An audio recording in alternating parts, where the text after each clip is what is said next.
Pitaco do Gufo.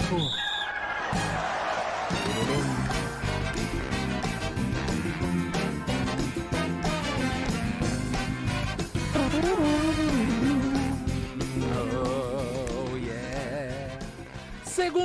Segundou, então já pega aquele caderninho, já vai colocando o planejamento da semana, dia a dia, vai projetando tudo aquilo que aconteça na tua vida, que segunda-feira é o dia para começar tudo. E para continuar as coisas que não começaram no final de semana, começa na segunda-feira, porque assim, ó, a dupla Grenal... É engraçada essa nossa balança aqui, né? Sempre quando um tá bem, outro tá mal, é difícil a gente ver os dois bem, né? É difícil a gente ver os dois numa situação assim de felicidade. É mais comum a gente ver os dois mal. Que bem. Ultimamente é verdade, Giba. Infelizmente a gente tem visto os dois mal, mas junto... O Internacional, para começar pelo Inter, que foi mais tarde o jogo, realmente, eu vou até tirar a responsabilidade do Roger naquilo ali, porque... Os jogadores que entraram em campo, praticamente os mesmos que fizeram o melhor jogo do Inter na semana passada. O jogo que o Inter fez contra o Bahia, que foi assim um jogo de extrema capacidade de mostrar que um time está disposto a ser campeão, agora parece um time que está disposto a ir para o rebaixamento. Porque a bolinha que o Inter jogou ontem foi assim, ó, lamentável. E a responsabilidade é toda dos jogadores. Agora também, mesma coisa, calma, torcedor do Inter. O Inter não vai cair para a segunda divisão.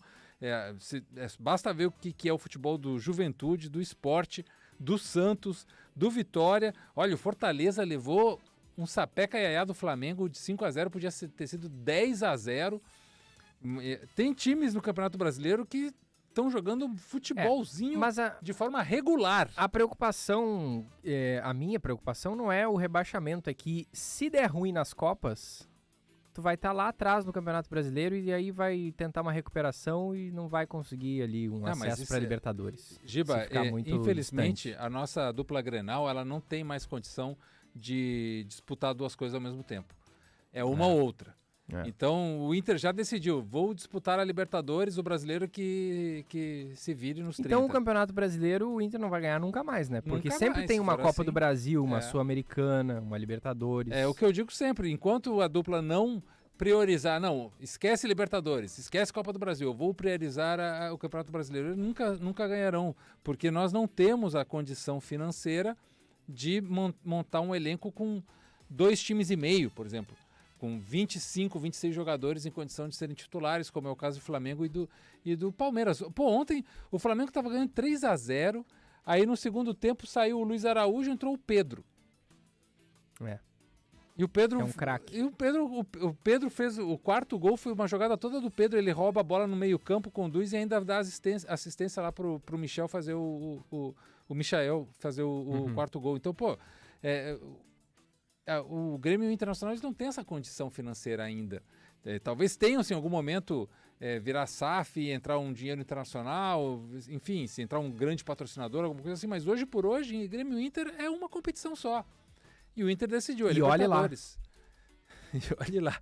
O Inter é candidato a ganhar a Libertadores, pode chegar lá e ganhar, nada impede de fazer isso. Só agora... que os esforços físicos, psicológicos vão todo para esse lado. Quando sai da fase de grupos para as oitavas, vira uma outra competição, né? Muda o ânimo, muda o modelo, que não é mais de pontos corridos, é mata-mata. Então um time que às vezes não se classifica tão bem para a fase de grupos, o que até não é o caso do Inter, que passou em primeiro no grupo, mas se o time vai cambaleando e consegue uma classificação, não quer dizer que ele vá ser eliminado nas oitavas, né? Então pode mudar tudo. Sim, o Inter tem total condição de seguir adiante, chegar ao final, e aí final é aquela coisa. Só que precisa querer, né? Como ontem a gente viu que o time não queria. Mas aí que tá, quando o Inter quer, ele consegue. Ou seja, esse time tem muita capacidade. É por isso que a gente tem que criticar bastante aquele jogo de ontem, porque tudo bem, o jogador tem direito a não querer jogar, tem direito a jogar mal, tem direito a errar, mas aí todo mundo errar junto, todo mundo jogar mal junto, aí tem que ser criticado. O Grêmio, ao contrário, já fez um bom jogo, né? Dominou o Juventude os 90 minutos, ou pelo menos eu vi só o segundo tempo e vi os melhores momentos do primeiro tempo ali no intervalo, e pareceu um time...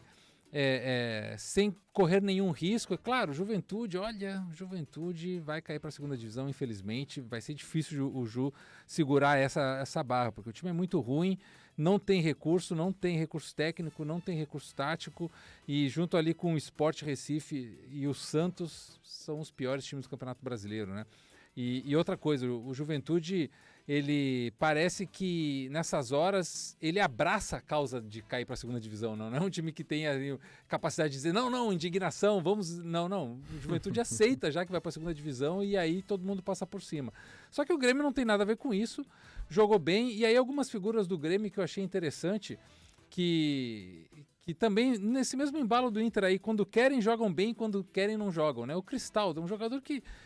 Cara, o Cristaldo tem vezes que ele parece um craque, tem vezes que ele parece um perna de pau, um jogador muito irregular, né?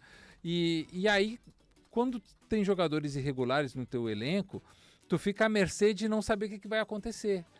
E o Grêmio tem esse problema de não saber exatamente o que vai acontecer no seu futuro de médio e longo prazo. Eu me prendo à ideia de que o Mano Menezes é um excelente treinador, e que o trabalho dele é sério e ele consegue sempre trazer algum tipo de fruto do trabalho dele, que é, assim, primeiro, o time vira um time competitivo, e em segundo, foge de rebaixamentos. É difícil um time do Mano ser rebaixado. Então, a partir daí a gente já vê, bom, o Grêmio vai ter um ano de tranquilidade que não vai lutar pelo rebaixamento, e se engatar o time e o time encaixar, pode até brigar por uma vaga na Libertadores. Eu tô vendo o Grêmio mais ir por esse lado, de repente, no meio da confusão, o Mano engata ali o time e o Grêmio consegue disputar uma vaga para a Libertadores. E só para a gente terminar aqui o Pitaco rapidamente, já falamos bastante sobre a final da Champions, né? A vitória do Paris Saint-Germain, que foi histórica, e eu até destaquei no nosso espaço que vai ao ar aí na programação, a vitória humana daquele grupo, porque o Luiz Henrique ficou famoso o assunto da filha dele, né? Que faleceu de câncer e que ele queria trazer esse espírito da filha para a final, mas eu não sabia, Giba, que a esposa do auxiliar técnico, o segundo técnico, né, o Rafael Pous, faleceu também numa doença rara há 4 meses atrás. Uhum. Então tu imagina o clima desse grupo de dizer assim, olha, os caras estão aqui, perderam as pessoas mais importantes da vida deles e eles estão aqui batalhando, lutando. Como é que naquela final o Dembélé não ia correr feito um animal para cima do Sommer cada vez que o goleiro da Inter de Milão tinha a bola?